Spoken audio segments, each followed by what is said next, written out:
오늘 저희들에게 주시는 하나님의 말씀입니다.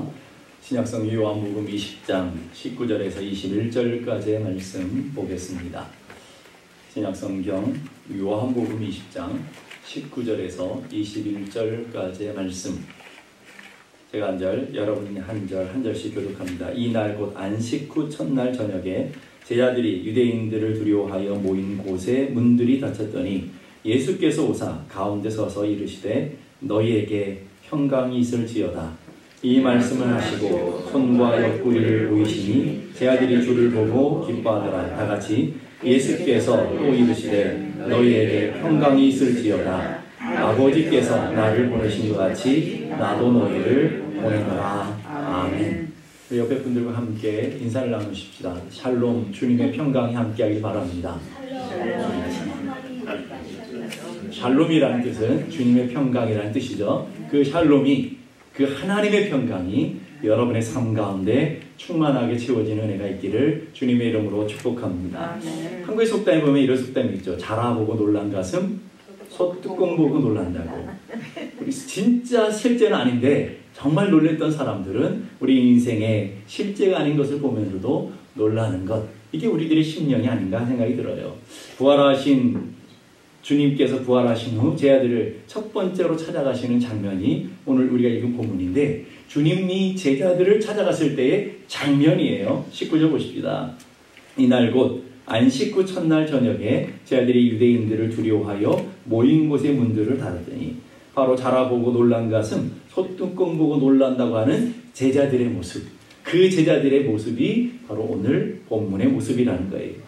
왜 제자들이 이렇게 두려워서 문을 꽁꽁 걸어 잠그고 숨어 있을까요? 왜 두려움 가운데 떨고 있을까요? 오늘 본문이 이렇게 말하죠. 유대인들이 두려워서. 그 유대인들이 어떤 유대인이죠? 예수님을 십자가에 못 박아 죽인 유대인들. 그 유대인들이 두려워서 벌벌 떨고 있더라는 거예요. 제자들이 예루살렘의 기대와 소망을 가지고 이제 예루살렘으로 올라갔습니다. 그런데 갑자기 예수님이 십자가에 못 박혀 죽는 일이 벌어집니다. 더군다나 주님을 묻었던 무덤에 가봤더니 주님의 시체는 어디론가 사라져버리고 지금 이 추궁당할 수 있는 위험과 어려움 가운데 제자들이 놓여 있는 것을 보게 됩니다. 실제의 두려움은 아니지만, 그러나 그들이 예수님이 처형당하는 모습을 보면서 예수님의 십자가 없어진 그 모습을 보면서 지금 두려워 떨고 있는 것을 보게 됩니다. 오늘 본문은 문을 닫았더니, 이 닫았다는 것은 그냥 닫은 것이 아니라 걸어 잠갔다라는 거예요. 2중 3중으로 된 문들을 겹겹이 걸어 잠그고 두려움과 공포 속에 떨고 있는 제자들의 모습이라는 것을 보게 됩니다. 바로 제자들이 그만큼 두려워하고 그만큼 공포 속에 살아가고 있다는 것이죠.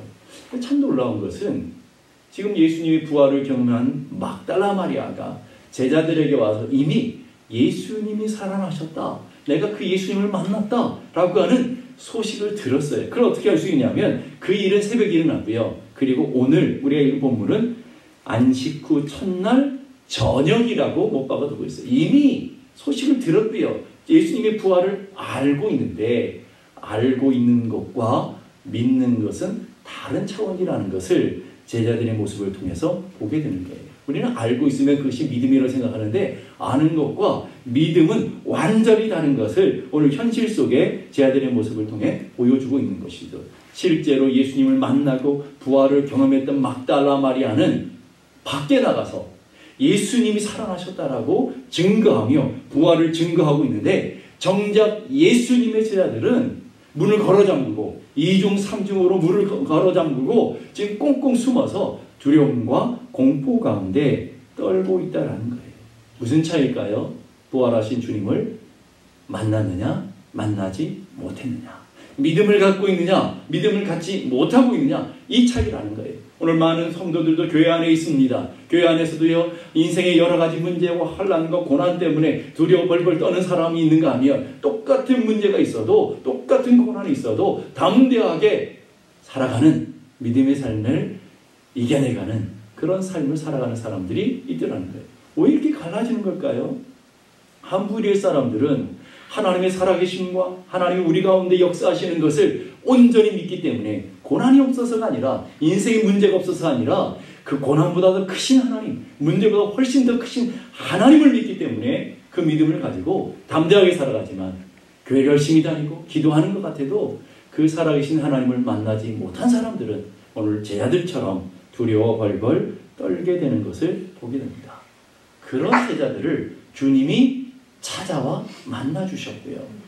주님이 찾아오신 그 주님이 오늘 뭐라고 말씀하시는지 19절 다시 보십시다. 예수께서 오사 가운데 서서, 그들 가운데 서서 이르시되 너희에게 평강이 있을지어다.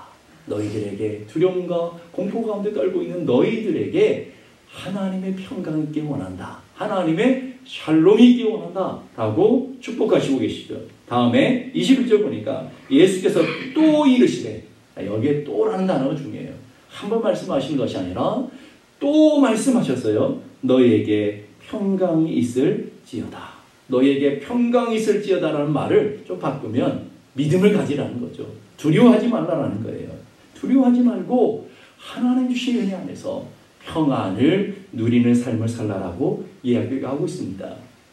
여러분 중에 두려움과 염려, 걱정, 근심이 없는 사람이 누가 있겠습니까? 이 세상을 살아가면서 걱정, 근심, 두려움이 없는 사람이 누가 있겠습니까? 왜 두려워할까요?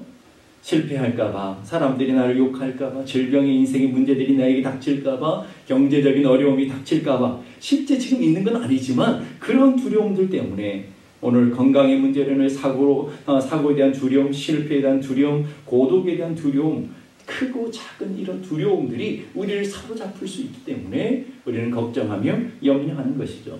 나폴레옹 힐이라고 하는 분이 현대인이 가지고 있는 7가지 두려움의 정체를 이래요. 첫째는요, 가난. 이 땅의 가난은 굉장히 두려운 것이죠. 두 번째는 실패. 내가 하는 일에 실패하면 어떨까? 내가 하는 인생의 문제에 낙심하고 절망하면 어떨까 하는 실패에 대한 두려움. 세 번째는 질병. 이 땅을 아주 오래 살아도 다 질병 때문에 두려워하며 살아가고 있죠. 네 번째는 사랑의 상실. 사랑하는 이들과 단절되면 어떨까? 사랑하는 사람이 나를 미워하면 어떨까? 이런 두려움들 갖고 살아간다. 다섯 번째는 노쇠, 늙고 쇠해가는 것. 그리고 여섯 번째는 자유상실, 어떤 결박이나 어떤 두려움들 때문에 마지막은 죽음에 대한 두려움. 모든 인간들이 갖고 있는 공통적인 죽음에 대한 두려움. 여기에서 예외되는 분은 이 땅에 하나 사람도 없어요. 예배 가운데 있는 여러분들도 여기에 속해서 다 두려움 가운데 살아갈 수밖에 없는 존재라는 것. 두려움으로부터 자유로울 수 있는 사람은 이 땅에 한 사람도 없습니다. 정도의 차이는 있지만 모든 사람의 내면 깊은 곳에는 이런 두려움과 이런 근심과 이런 염려를 가지고 있다는 것. 이런 우리들을 찾아오셔서 오늘 우리에게 말씀하시는 것이 너희에게 평강이 있을지어다. 문제가 없는 게 아니에요. 인생에 고난이 없는 게 아니에요. 인생에 두려움이 없는 것이 아니에요. 그럼에도 불구하고 주님은 찾아오셔서 2번이나 말씀하시고 강조하고 있어요. 왜 그럴까요, 여러분? 왜 이렇게 또 너희에게 이르시며 평강이 있을지어다 이렇게 말씀하실까요? 첫째는요, 그만큼 우리가 평강을 찾기, 그 평강을 누리기가 쉽지 않다는 것이고요. 두 번째는 하나님이 그토록 우리에게 원하시는 것이 평강의 삶입니다. 자, 우리는 평강을 누리기가 그토록 어려워요. 이 세상은 그래요. 그런데 하나님은 우리가 이 땅을 살아가면서 평강을 누리기 원하시는 그 하나님의 모습을 갖게 되는 것이죠. 자, 그러면 우리는 주님이 우리의 삶에 오셔서 평강이 있을지어다 말씀하시는데 그 평강을 우리는 어떻게 찾고 어떻게 누리느냐 하는 것을 우리는 찾아가 봐야죠. 자, 오늘 제자들에게 어떻게 하면 평강이 올까요? 유대인들을 싹쓸이 다 몰아서 죽여버리면 될까요? 인생의 문제를 다 없애버리면 될까요? 두려움의 원인들을 단순히 두려움의 원인들을 다 없애버리면 될까요? 그래도 인간은 걱정해요. 여러분, 인생의 문제 하나만 넘어서면 또 다른 문제를 걱정하고 있잖아요. 이게 인간의 본성이라고요. 겉으로 보기에는 유대인의 문제 때문에, 유대인의 공포 때문에 두려워하는 것 같지만 실제의 문제가 있다는 거예요. 실제의 문제가 뭘까요? 제자들에게 믿음이 없다는 거예요. 제자들의 부활의 능력과 부활의 은혜를 들었음에도 불구하고 제자들에게 그 믿음이 없다. 실제 이유는 문제가 있어서가 아니라 실제는 우리 안에 믿음이 없기 때문에 그렇다. 오늘 우리의 삶의 자리도 그것이 똑같이 나타납니다. 여러분, 믿음이 있을 때는요, 하나님이 막 믿어지고 담대할 때는요, 인생 고난과 어려움이 있어도 별로 걱정이 안 돼요. 하나님 다 해결해 주실 것을 내가 확신하기 때문에. 그런데 똑같은 문제인데도요, 내 마음에 믿음이 없으면 괜히 걱정되고 될 것 같으면서도 안 될 것 같은 염려가 생기고, 이게 우리들의 마음이란 말이죠. 우리들의 하나님의 말씀을 받았음에도 불구하고 요동치도, 이게 어떤 때는 막 확신이 와서 담대하고 평강이 오는데, 어떤 때는 뭐예요? 하나님 말씀 주신 건 맞는데 자꾸 뭔가 해야 될 것 같고, 뭔가 이게 우리 안에 두려운 그런 불안함들이 생기더라는 거예요. 결정적인 문제가 뭐예요? 환경과 문제가 아니라 우리의 삶에 갖고 있는 우리의 믿음의 문제다. 이걸 잘 보여주는 게 마가복음 6장에 보면 예수님의 제자들이 풍랑을 만나요. 오병이의 기적을 맛보고 풍랑을 경험한다고요. 예수님께서 그들이 찾아서 풍랑을 잠잠케 하시면서 풍랑 가운데 두려워하는 제자들에게 하신 말씀이 놀라워요. 마가복음 6장 51절 52절 보십시다. 우리 다 같이 함께 읽어보십시다. 시작. 배에 올라 그들에게 가시니 바람이 그치는지라 제자들이 마음에 심히 놀라니 이는 그들이 그 떡대시던 일을 깨닫지 못하고 도리어 그 마음이 둔하여졌습니다. 풍랑 때문에 두려웠어요. 풍랑을 밟고 오시는 주님, 그리고 풍랑을 잔잔케 하시는 그 주님을 보면서도 두려워해요. 왜 이런 두려움이 오셨을까요? 저희들에게 왜 이런 두려움이 찾아왔을까요? 믿음이 없었기 때문에 그렇다라고 얘기하시면서 떡 떼시더니 오병이의 기적, 그들이 손으로 떡을 떼었어요. 그 떡이 막 나오는 놀라운 표정을 경험했어요. 그런데 풍랑으로 인해서 마음이 뭐해졌다고요? 둔해졌다. 인생의 문제 때문에 우리의 믿음이 떠나고 마음이 둔해졌어요. 둔해졌다는 말은 대리석처럼 단단해졌다. 돌들 중에서의 대리석이 굉장히 단단한 돌이잖아요. 대리석 같은 마음, 믿음은 어디로 사라져버리고 돌 같은 우리들의 마음으로 단단해지고 말았다.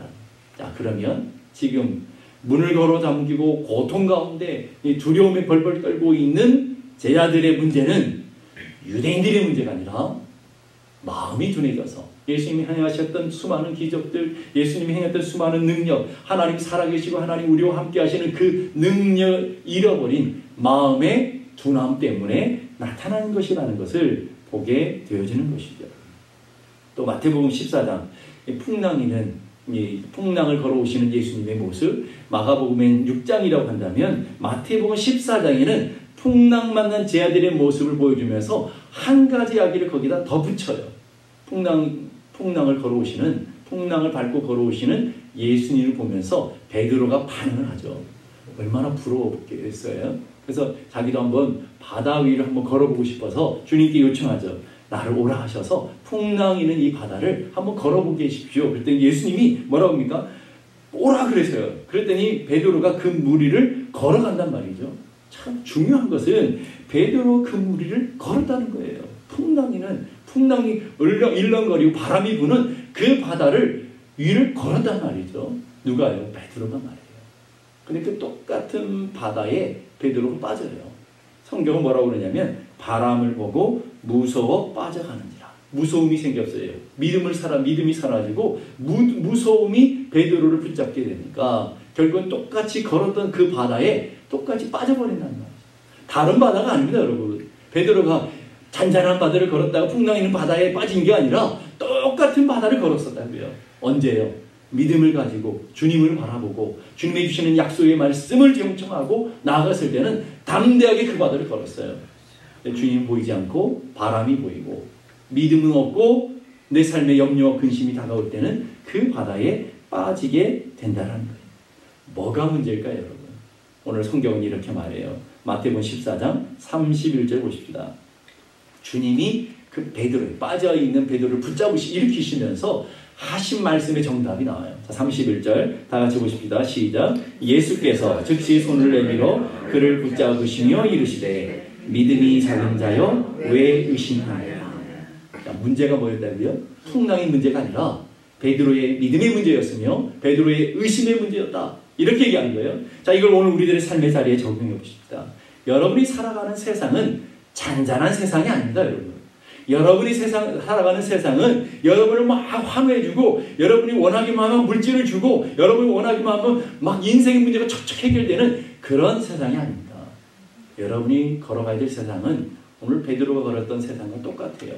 풍랑이 불고요. 바람이 불고요. 오늘 믿는 사람들을 넘어뜨리게 하려고 하고요. 인생의 고난과 인생의 어려운 환경들이 우리를 삼키려고 다가오는 우리 세상을 우리는 걸어가야 된다고요. 근데 어떻게 걸어갈 수 있어요? 비결은 주님의 말씀을 들어야 되고요. 주님을 바라봐야 되고요. 믿음을 붙잡을 때 그 바다를 베드로는 걸었다고요. 근데 그 바다에 우리가 빠져버려요. 낙심하며 절망하며 의심하며 믿음을 잃어버리고 하나님 주신 말씀을 잃어버릴 때는 똑같은 내가 믿음으로 걸었던 그 바다에 빠져버린다는 거예요. 오늘 여러분은 어떠시냐라는 거예요. 여러분이 풍랑이는 바다, 인생의 문제와 환난 많은 바다에 여러분 살다가 오시면서 잘 걷다 오셨습니까? 아니면 빠지고 허우적거리다가 죽을 것 같고 숨을 쉴 수 없을 것 같이 허우적거리다가 오셨느냐라는 거예요. 풍랑이는 바다가 문제가 아니에요. 여전히 풍랑이는 바다는 그게 똑같았어요. 인생의 문제가 그 문제 때문에 그렇잖아요. 여러분이 인생을 살면서 여러분이 인생에 문제 없던 날은 없었어요. 여러분 인생에 고민과 걱정과 근심이 없었던 날은 없었다는 말이죠. 뭐가 문제예요? 여러분 하나님 앞에 기도하고 하나님의 말씀을 붙들고 믿음이 담대했을 때는 그 인생의 풍랑 있는 바다를 담대하게 걸어갈 수 있다는 거예요. 그런데 여러분의 그 마음속에 의심이 생기고 두려움이 생기고 하나님의 말씀보다 무리를 걸어오시는 주님보다도 더 큰 바다, 더 큰 바람이 느껴질 때, 그렇게 느껴질 때 우리는 그 바다에 빠질 수밖에 없다라는 거예요. 그래서 오늘 주님 말씀하시는 거예요. 믿음이 작은 자요. 왜 의심하였느냐. 오늘 예배 가운데 나온 우리들에게도 주님이 말씀하실 거예요. 이런 문제, 저런 고난, 이런 아픔 때문에 낙심하며 두려워하며 절망하며 기도하면서도 근심하고 하나님의 말씀 듣고 아멘 하면서도 염려하고 참 대단한 능력이잖아요. 기도하고 응답받고 염려해. 하나님의 말씀 받고 확신 받고 두려워해. 이 대단한 능력 아닙니까? 그런 우리들에게 주님 뭐라고 말씀하셔요? 이 믿음이 적은 자야. 왜 의심하였느냐. 믿음을 좀 붙잡으라는 거예요. 담대하라는 거예요. 그래서 요한복음 14장 1절 이렇게 말해요. 너희는 마음에 근심하지 말라. 하나님을 믿으니 또 나를 믿어라. 자, 오늘 믿음이라는 얘기를 이렇게 해요. 근심하지, 마음에 근심을 두지 말고 마음에 두려움을 두지 말고 하나님을 믿어요. 하나님을 믿을 때 근심이 단언하고 우리의 마음 가운데 빛을 영접할 때 어둠의 염려와 근심은 다 자연히 사라지게 된다는 거예요. 자, 그러면 우리는 어떤 믿음을 가져야 될까요? 오늘 제자들이 품어야 될 믿음, 오늘 우리들이 품어야 될 믿음은 하나님이 살아계시고 하나님이 오늘 모든 것의 주관자 되시는 분이시라는 것을 믿어야 돼요. 여러분의 인생의 주관자가 누구라고요? 하나님. 대답은 잘해요. 근데 인생의 문제만 닥치면 그 하나님은 어디 가버리냐고요? 그 하나님이 숨바꼭질 하시는 것 같아요. 그 하나님이 어디가 숨어버리냔 말이죠. 마태복음 10장 28절 이렇게 말해요. 몸은 죽여도 영혼은 능히 죽이지 못하는 자들을 두려워하지 말고 오직 몸과 영혼을 능히 지옥에 멸할 수 있는 일을 두려워하라. 지금 문을 걸어잠그고 유대인들을 두려워하고 있는 제자들에게 적용해 보십시다. 몸은 죽여도 영혼은 능히 죽이지 못하는 자들 누구예요? 유대인의 지도자들이잖아요. 예수님을 십자가에 못 박여 죽인 그들이잖아요. 그들을 두려워하지 말라고 얘기하고 있어요. 진짜 두려워해야 될 분은 누구라고요? 우리 영혼과 우리의 몸을 다 지옥에 멸할 수 있는 그게 누구죠? 하나님 말이에요.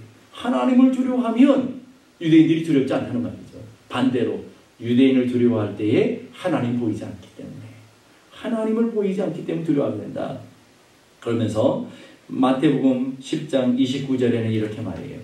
28절에 몸은 죽여도 이렇게 쭉 얘기해 놓고 두려워할 것을 두려워하고 두려워하지 말 것을 두려워하지 마라고 얘기해 놓고는 29절에 뭐라고 얘기하는지 29절 보십시다. 우리가 두려워하지 말아야 될 이유. 그 다음에 다 같이 시작. 너희 아버지께서 허락하지 아니하시면 그 하나도 땅에 떨어지지 아니하리라. 그 하나도 참새한 마리도 하나님이 허락하지 않으면 풀잎의 이파리 하나도 절대로 떨어지지 않는다. 오늘 우리도 마찬가지죠. 하나님이 허락하시는 고난이 주어져요. 그 고난이 우리에게 주어져도 하나님이 허락하지 않으면 우리 생명을 어떻게 할 수 없어요. 그리고 오늘 여러분들이 꼭 기억하셔야 되는 것은 모든 만물의 주권자가 하나님이시라는 것을 여러분이 기억해야 될 줄 압니다. 그러면서 주님 뭐라고 하냐면 하물며 너희일까 보냐. 이 믿음이 적은 자들아. 여기다 믿음이 적다라고 해요. 주님 풍랑이는 무리를 걸어오시면서 제자 베드로를 붙잡아 주시고도 이 믿음이 적은 자야. 왜 의심해야 되냐 그랬잖아요. 두려움과 낭만과 고난 가운데 떨고 있는 이 땅의 성도들을 향해서 주님 뭐라 하면 진짜 두려워할 분은 하나님이라고 말씀하시고 왜 하나님만 두려워해야 되느냐? 모든 것이 하나님의 주권자이기 때문에 그 나머지 모든 것들은 두려워하지 마라고 얘기하는 거예요. 그러면 성경이 이렇게 말합니다. 두려워하지 말라 너희는 많은 참새보다도 귀하니라.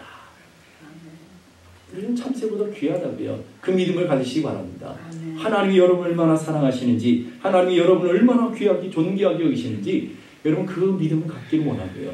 그 하나님의 능력의 팔이 누구를 붙들고 있냐면 여러분 한 사람 한 사람을 붙들고 있어요. 그 믿음을 가졌으면 좋겠다라는 거예요. 그래서 살아계신 하나님, 모든 것의 주관자 되신 하나님을 믿으면 그 믿음을 가질 때 두려워하지 않게 된다. 신학자 벵겔이라는 분이 계시는데 이런 얘기 있습니다. 하나님을 두려워하는 자는 그 외의 것들을 아무것도 두려워하지 않는다. 그러나 하나님을 두려워하지 않는 자들은 모든 것을 두려워한다. 자, 그러면 지금 문을 걸어 잠그고 지금 유대인들이 무서워서 벌벌 떨고 있는 제자들의 문제가 뭐예요? 하나님은 보이지 않고 누가 보이는 거예요? 유대인들만 보이기 때문에. 진짜 두려워야 될 하나님의 주권과 하나님의 살아계심은 믿어지지 않으니까 유대인들이 두려워했다는 거예요. 자, 그래서 오늘 여러분의 마음속에 꼭 새기십시다. 두려워할 것을 두려워하고 두려워하지 말 것을 두려워하지 않도록. 정말 두려워해야 될 건 누구라고요? 하나님만 믿고 의지하면 그 나머지 모든 것들은 하나도 두려워하지 않아도 된다는 거예요. 왜? 모든 것이 하나님의 손에 있기 때문에, 하나님의 주권 가운데 있기 때문에. 두 번째 우리가 가져야 될 믿음이 있어요. 그 능력의 하나님, 살아계신 모든 것의 주관자 되시는 그 하나님이 우리와 함께 계시다. 아멘. 우리 멀리 떨어져서 저 하늘 위에서 구경하시면서 한번 잘해봐라, 어떻게 하는지 한번 볼게, 이러신 분이 아니란 말이죠. 그 하나님이 여러분과 함께 계시는데, 자, 이사야 41장 10절은 여러분 참 좋아하시는 말씀이죠. 그 말씀을 좋아만 하지 마시고 좀 믿었으면 좋겠어요. 자, 한번 이사야 41장 10절 말씀 다 같이 시작. 두려워하지 말라. 내가 너와 함께합니다. 놀라지 말라. 나는 내 하나님이 됨이니라. 내가 너를 굳세게 하리라. 참으로 너를 도와주리라. 참으로 나의 오른손으로 너를 붙들리라.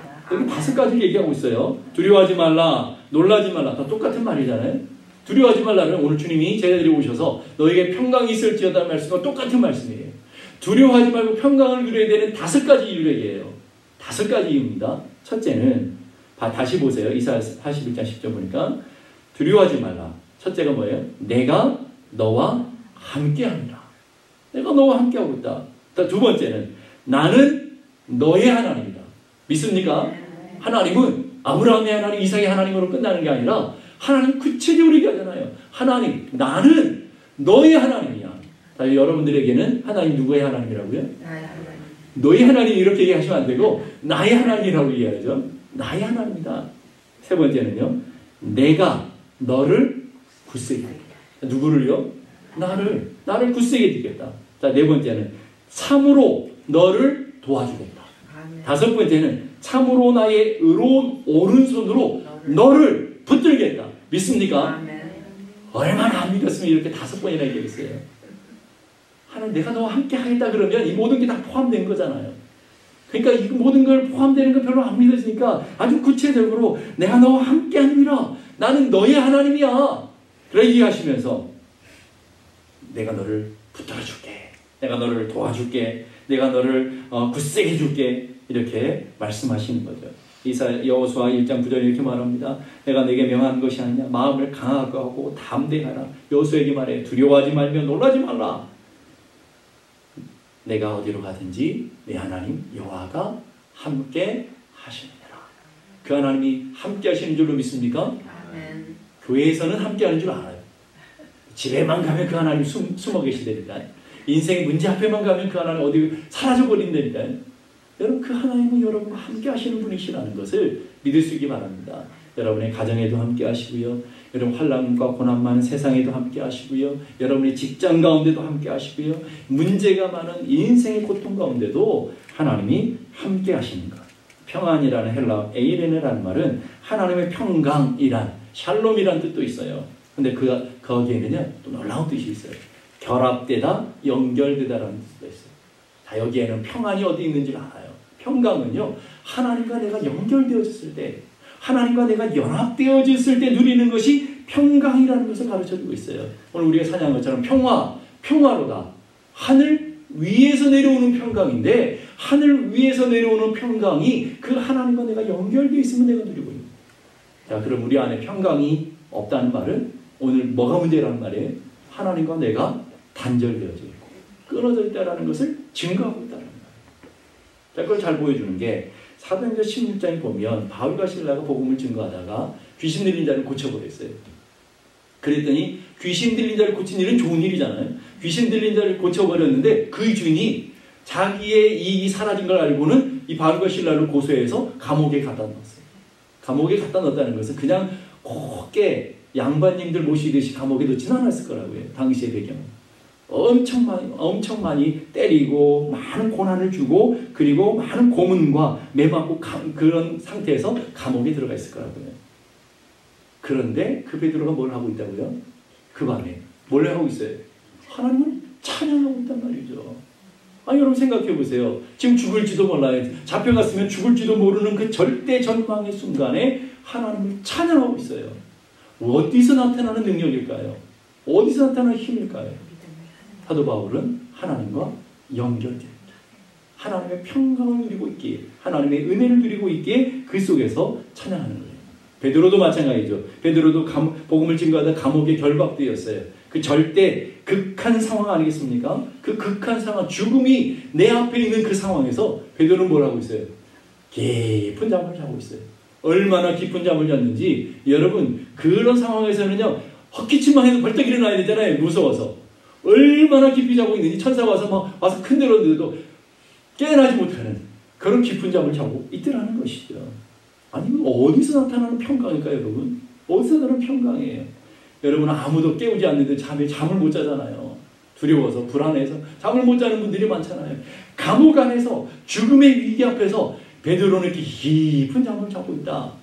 어디서 나타나는 평강이죠? 주님과 연결되어 있기. 하나님 주신 성령과 연결되어 있기 때문에 이런 극한 상황에서도 평강을 누리게 되었다는 거예요.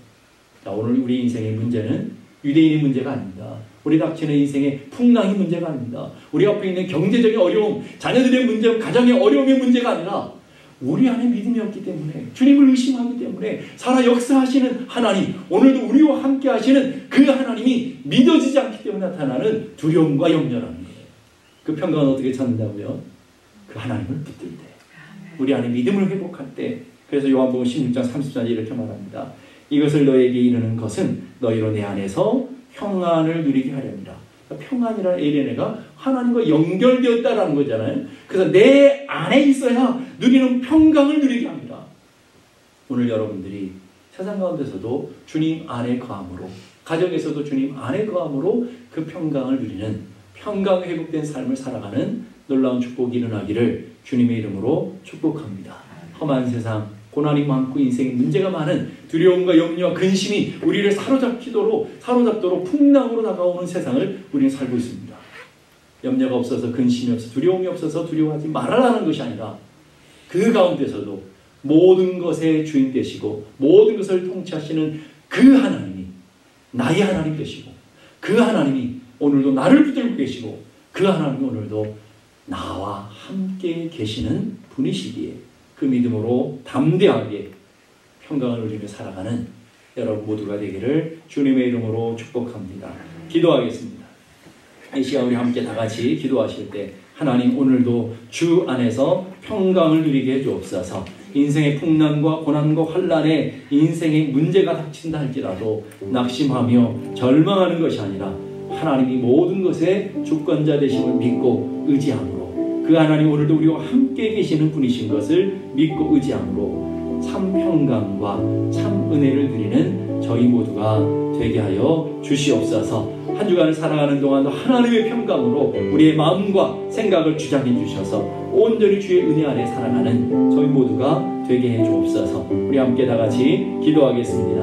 하나님 아버지 은혜를 감사합니다. 오늘도 저희들에게 귀한 말씀을 통해서 우리의 연약한 믿음을 일깨워 주시고 강하고 담대한 자리로 우리를 이끌어 주심을 감사합니다.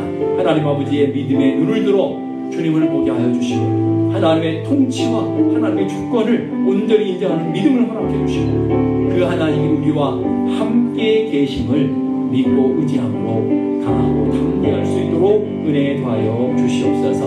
하나님 아버지, 오늘도 믿음의 주에 온전케 하시는 예수만을 바라보기 원합니다. 오늘도 우리 인생의 문제보다 크신 하나님을 바라보기 원합니다. 우리 삶의 원수보다도 크신 하나님을 의지하기 원합니다.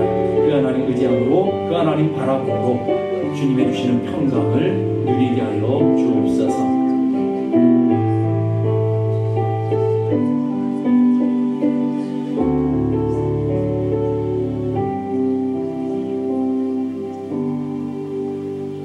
이제는 우리 주님 예수 그리스도의 은혜와 하나님 아버지의 크고도 놀라우신 사랑과 성령님의 감화 감동 충만케 하시는 역사가 이제로부터 영원까지 함께 계시기를 간절히 축원하옵나이다.